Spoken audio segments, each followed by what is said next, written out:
Hey everyone, welcome.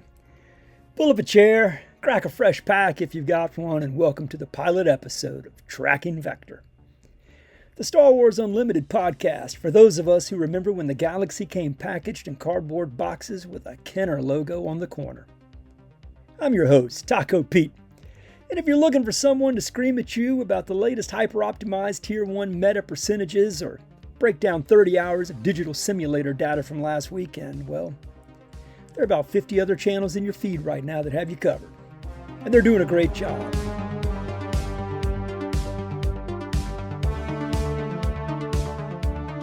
This show's for the crowd that loves the strategy, loves the competitive bite of a good TCG, but we've also got jobs, maybe a couple of kids, a mortgage, and a calendar that doesn't exactly leave room for a 40-hour-a-week gaming grind.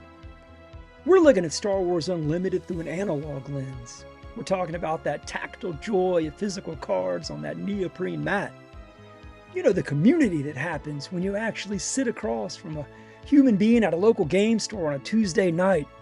And honestly, we're talking about the sheer narrative weight of playing a game that features characters we've been tracking for decades. You know, when I open a booster pack today, I see the beautifully designed card art on the front, but my brain, man, it still kicks back to the grit of the original trilogy. It flashes back to that first time. I'm sure you remember it too. A New Hope. The opening scene. That Star Destroyer filling that movie screen. You know it, or maybe it's that texture of those old plastic capes on our action figures. Fantasy Flight Games has built something special here. It's a game that feels blisteringly modern in the mechanics, right? It's fun to play, but it's also deeply nostalgic in its soul, and that's what draws me in. So here's our thesis for Tracking Vector. You can play this game at an incredibly high level, have a blast at your local weekly play. I know I do. You can also build a collection to be proud of, all while respecting your limited time in your real life. We're going to talk about smart casual strategy, maximum efficiency deck building, and the material craftsmanship of the hobby itself. It's one of the things I really enjoy getting lost in with Star Wars Unlimited. So over the next 25 minutes, we're going to dive into our first main segment. When I started playing Star Wars Unlimited, I came into it midway through Jump to Lightspeed. The ships, the mechanics of the game, the two different arenas got me really excited about playing Star Wars Unlimited. But when Legends of the Force launched, I was sold. That set is really what made me a true fan. So tonight, to honor that, we're going to focus on the mechanical design of a mid-range Kanan Jarrus build, which perfectly mirrors the storytelling of the animated universe found in Star Wars Rebels. Then we'll talk about managing your economy on the table without burning your actual real-world wallet. And finally, we'll close things out with the Analog Archive, taking a look at a premium piece of gear that might just deserve a spot in your tournament bag.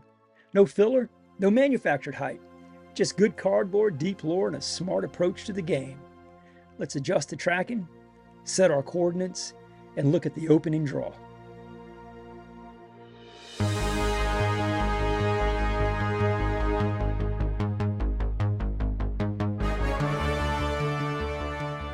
Moving into our first major block today, let's talk about a leader that I think a lot of people are misinterpreting because they're looking at him strictly through an aggressive competitive lens. I'm talking about Kanan Jarrus, Help Us Survive, out of the Legends of Force set. If you look at the tournament meta right now, it's loud, it's flashy. Everyone wants to talk about fast, aggressive decks that try to end the game by turn 4, or massive, oppressive control builds that turn the match into a war of attrition. But for those of us who appreciate a good mid-range deck, a deck that can pivot, absorb pressure, and win through smart value trades, Kanan Jarrus is a masterpiece of game design. And more importantly, his card mechanics mirror his narrative arc as the reluctant, makeshift mentor from Star Wars Rebels. I love how FFG has blended that narrative arc into this particular card. First, let's take a look at his leader side. For an action and 1 resource, Kanan can exhaust to grant a shield token to a creature or Spectre unit. I love Spectre play. It's all about that teamwork in Star Wars Rebels. So think about that thematic weight for just a second, right? Kanan isn't a Clone Wars era general standing on a pedestal giving massive stat buffs to a whole army. He's no Anakin, right? He's no Obi-Wan. He isn't inspiring an entire battlefield. Kanan is a survivor in hiding. His focus is intimate. He's looking out for his crew, the Spectre team, and he's connecting with the local wildlife, those creatures on the planet Lothal. His mechanical function on the table is literally to throw his own safety on the line to shield someone else. It's defensive, it's protective, and it requires you to invest a little bit of your resources into the survival of your team. Man, it doesn't get any better than that. But check out that static text on the flip side. While you control another creature or Spectre unit, this unit gets 2/2 advantage. That right there is the core thesis of a great mid-range strategy. And it, my friends, it is beautiful storytelling. When Kanan is isolated on the ground arena, he is a modest 3/6. Kanan's vulnerable. He's just a guy trying to get by. But the second you flank him with an Ezra Bridger, a Lothwolf, or even a charging Acrylic, he instantly scales up to a formidable 5/8 powerhouse. Kanan doesn't draw strength from isolation or raw power. We all know this. Kanan draws strength from his connection to others. Mechanically, this is beautiful, right? The game rewards you for maintaining a populated, diverse board state. You aren't just throwing units into a meat grinder to deal base damage. Not with Kanan. You are actually working to build a localized network of synergy. And this reflects the overall narrative of the character himself. I mean, let's talk about how this functions on a casual local level. In a mid-range build, using his signature aspects, vigilance and heroism, your entire goal is outvaluing your opponent through favorable combat trades. When you play a unit, you aren't just asking, how much damage does this do to a base? You are asking, how can I use Kanan's shield ability to let this unit destroy an enemy threat and live to fight another round?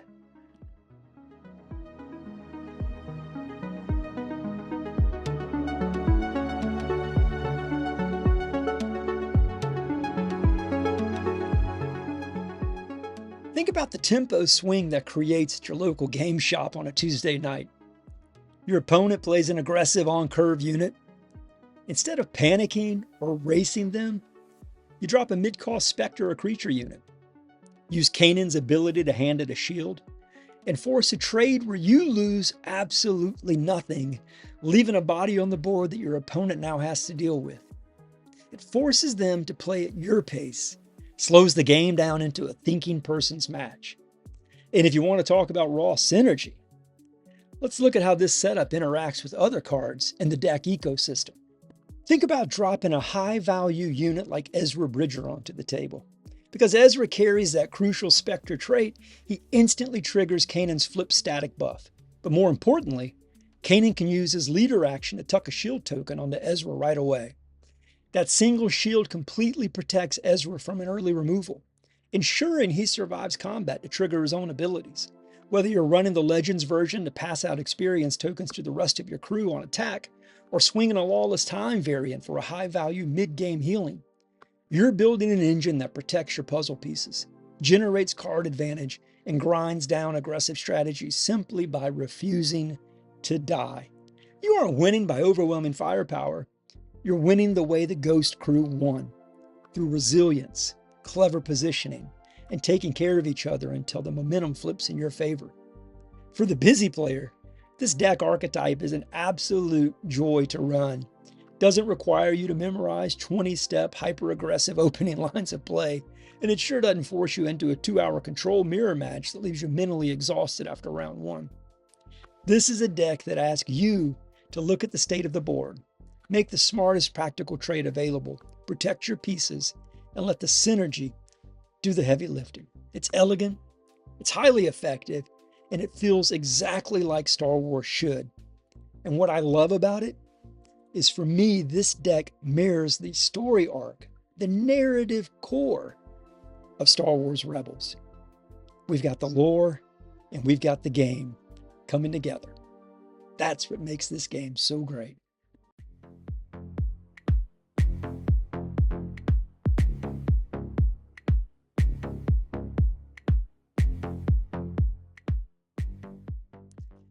keep that mid-range engine running smoothly, you have to be able to pay for it. You have to manage your resources without stalling out.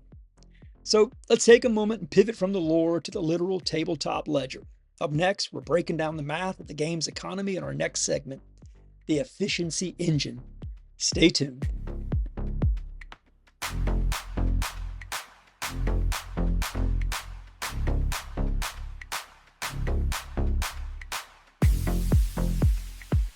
Welcome back to Tracking Vector.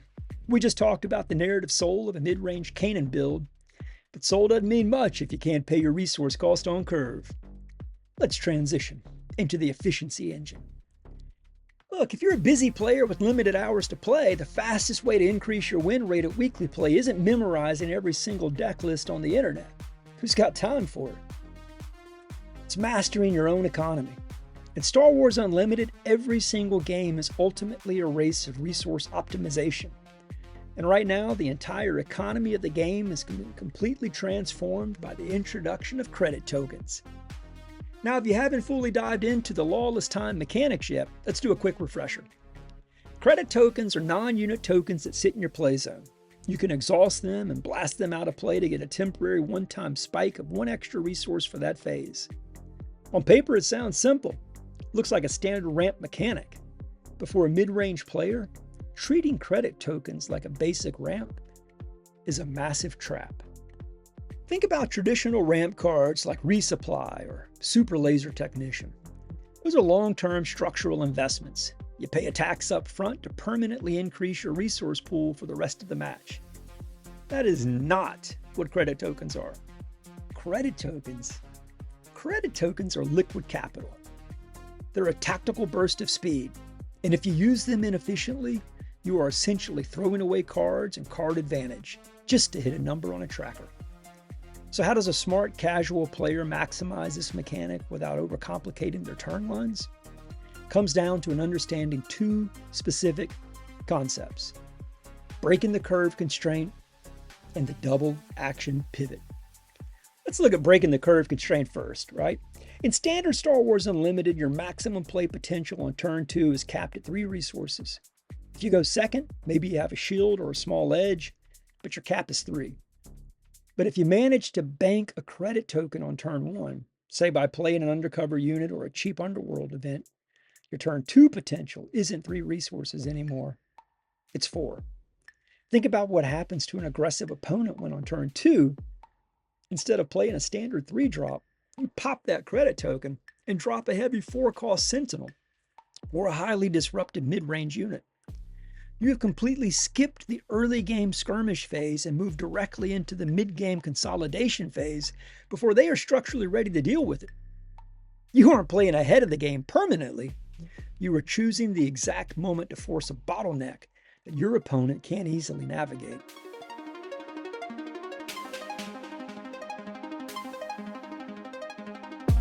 The second concept is the double action pivot, and this is where the mid-range decks truly shine.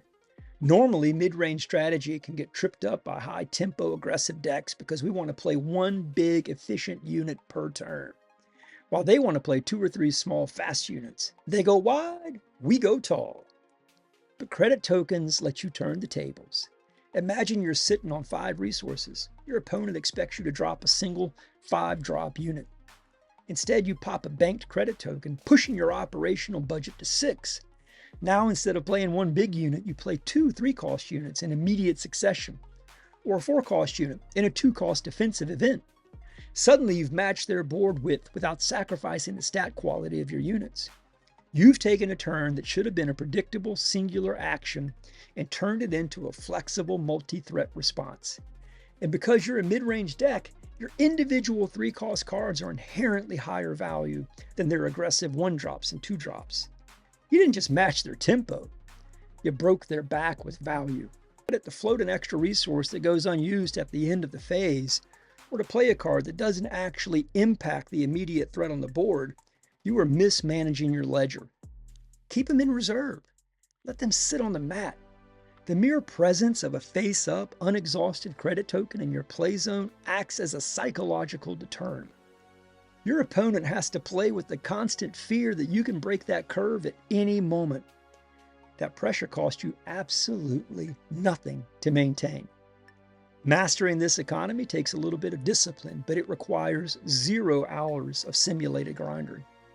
It just takes an intentional mind. Look at your tokens not as extra points, but as a tactical overdrive button.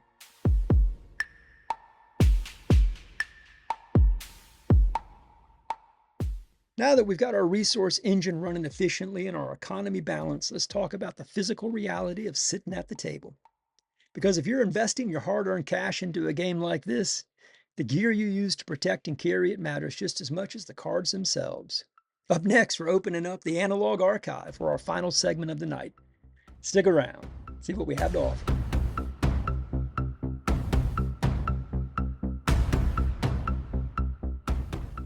Welcome back. This is our final block tonight on Tracking Vector. We've looked at the narrative soul of the game, we've broken down the macroeconomics of the credit token system, and now we're closing things out where the rubber meets the road, or rather, where the acrylic meets the playmat. Welcome to the Analog Archive.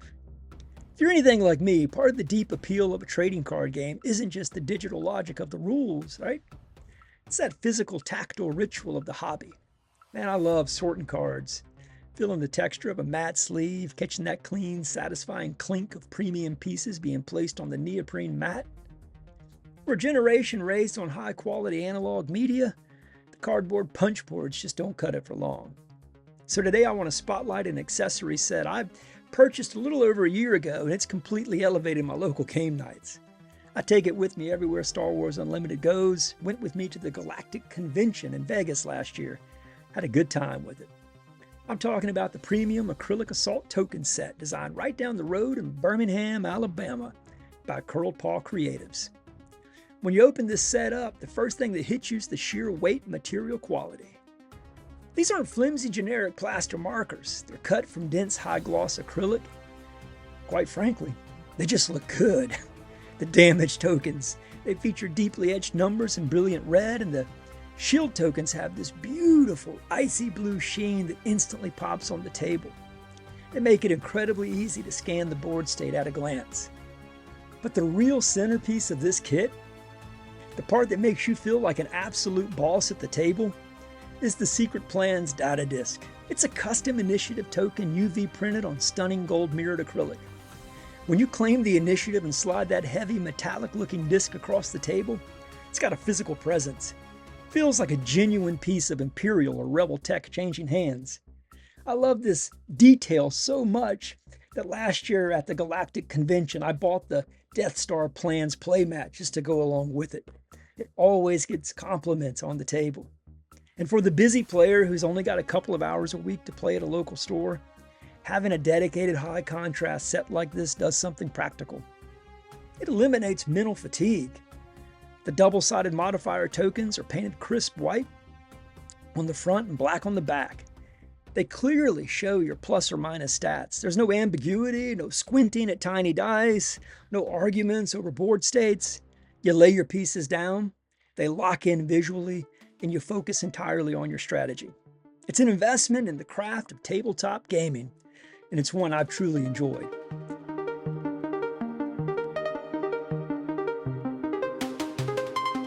And that, my friends, brings us to the end of our very first flight here on Tracking Vector. If you enjoyed tonight's conversation, if you appreciate looking at Star Wars Unlimited through a lens of mature strategy, deep narrative appreciation, and real-world efficiency, do me a quick favor. Don't worry about smashing a like button or flooding the comments section. Just take a second to tell a friend at your local game store about the show next time you're sitting across the table from them. Word of mouth among physical players is how a community like this grows. We'll be back next week to break down the historical evolution of the mid-range archetype. Take a look at how to optimize your limited collection when a brand new set drops. Until then, manage your economy, protect your crew, and keep your eyes on the Tracking Vector. I'm your host, Taco Pete.